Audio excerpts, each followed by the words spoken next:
জাতীয় চলচ্চিত্র পুরস্কারের সম্মাননা প্রত্যাখ্যান করে তুমুল আলোচনায় পরিচালক নিয়ামুল মুক্তা।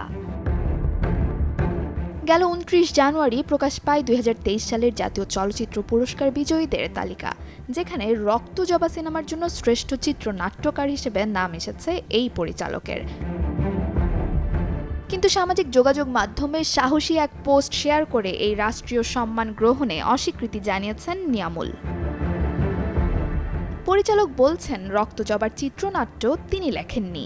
তার দাবি, সিনেমাটির প্রকৃত চিত্রনাট্যকার মোহাম্মদ তাসনিমুল হাসান তাজ।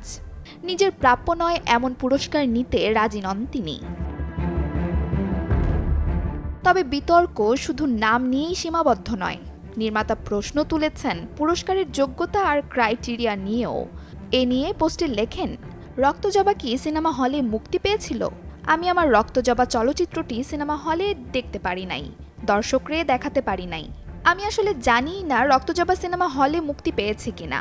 সিনেমা হলে মুক্তি না পেলেও কি সেই চলচ্চিত্রটি জাতীয় চলচ্চিত্র পুরস্কারের জন্য বিবেচিত হতে পারে? রক্তজবা মূলত একটি ওটিটি কন্টেন্ট যা ২০২৩ সালের ঈদুল আজহায় সরাসরি অনলাইন প্ল্যাটফর্মে মুক্তি পায়।